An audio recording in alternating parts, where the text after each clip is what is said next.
big news yesterday that broke early, like kind of right after our show. I believe there was, you were starting to see some headlines saying that Trump had a phone call to start negotiating the end of the war in Ukraine. They spoke for like over an hour, I believe. And then we started seeing Trump tweet about the plans in Ukraine and Russia. And so he tweeted, this was right before noon. He tweeted, I'm sending Secretary of Treasury Scott Bessent to Ukraine to meet with President Zelensky. This war must and will end soon. Too much death and destruction. The U.S. has spent billions of dollars globally with little to show. When America is strong, the world is at peace. Great tweet. And great tweet. And he also wrote a longer one, which I'm going to make you read. So Okay, this here we go. is what he said about the phone call he had with Vladimir Putin. Oh my God. I just sorry. Hold on. I think Get a cough drop. No, I need different glasses, I think. I don't know if I okay. can. Hold on. Let me put on my different glasses because these are more potent. Those I'm just reading. Okay. I just had a lengthy and highly productive phone call with President Vladimir Putin of Russia. We discussed Ukraine, the Middle East, energy, artificial intelligence, the power of the dollar, and various other subjects. We both reflected on the great history of our nations and the fact that we fought so successfully together in World War II, remembering that Russia lost tens of millions of people and we likewise lost so many. We each talked about the strengths of our respective nations and the great benefit that we will someday have in working together. But first, as we both agreed, we want to stop the millions of deaths taking place in the war with Russia and Ukraine. President Putin even used my strong campaign motto of common sense. We both believe very strongly in it. We agreed to work together very closely, including visiting each other's nations. We have also agreed to have our respective teams start negotiations immediately, and we will begin by calling President Zelensky of Ukraine to inform him of the conversation, something which I will be doing right now. I have asked Secretary of State Marco Rubio, Director of the CIA John Ratcliffe, National Security Advisor Michael Waltz, and Ambassador and Special Envoy Steve Witkoff to lead the negotiations, which I feel strongly will be successful. Millions of people have died in a war that would not have happened if I were president. So true. But it happened, so it must end. No more lives should be lost. I want to thank President Putin for his time and effort with respect to this call and for the release yesterday of Mark Fogel, a wonderful man that I personally greeted last night at the White House. I believe this effort will lead to a successful conclusion, hopefully soon. And I so you want transparency? This is what it looks like. Yeah. This is what it looks like. Right. It's a recap of their entire call. Hello. I know. That was long. That was you guys 7 o'clock in the morning here. I had to put my heavy duty glasses on for that one. It's a lot of transparency. Right. It's a lot. Yeah. And he did, just as he said, when he said, I'm going to call Zelensky right now, he literally finished this tweet, got on the phone with Zelensky, and then also gave a quick recap of that phone call. And he wrote about that call. I just spoke to President Zelensky of Ukraine. The conversation went very well. He, like President Putin, wants to make peace. We discussed a variety of topics having to do with the war, but mostly the meeting that is being set up on Friday in Munich, where Vice President J.D. Vance and Secretary of State Marco Rubio will lead the delegation. I'm hopeful that the results of that meeting will be positive. It's time to stop this ridiculous war where there's been massive and totally unnecessary death and destruction. God bless the people of Russia and Ukraine. And then President Zelensky also recapped from his perspective that discussion.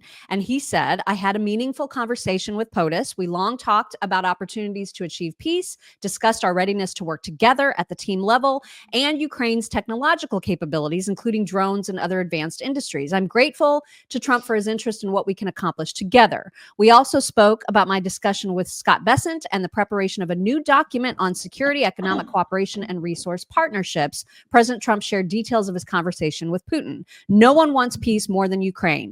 Together with the U.S., we are charting our next steps to stop Russian aggression and ensure a lasting, reliable peace. As President Trump said, let's get it done. We agreed to maintain further contact and plan upcoming meetings. I still want an audit. Yeah. I mean, that's fair. That's definitely fair.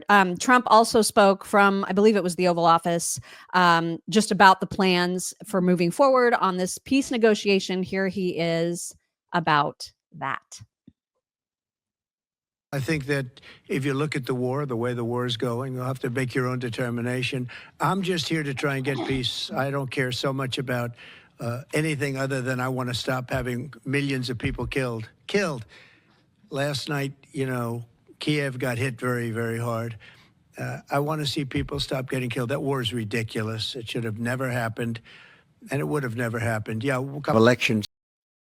I think he's right. I totally agree with him. I don't think it would have happened either. Yeah. If he were president. So, because he could actually talk to Putin. And people hate that. Oh my God. The Democrats are all up in arms about it because, of course, they are war hungry for reasons I cannot fathom. Right. But they are. And they're not picking up on the temperature of the pulse of the nation, which by and large does want this to end. And so why does it matter how it ends at this point? Do you know what I mean? Well, like at this point, if Orange Man comes in there and resolves it, it's just not that they're going to freak out about it, of course. But we know Biden he didn't do anything as a president anyway. He wasn't even president. So he was incapable of doing that.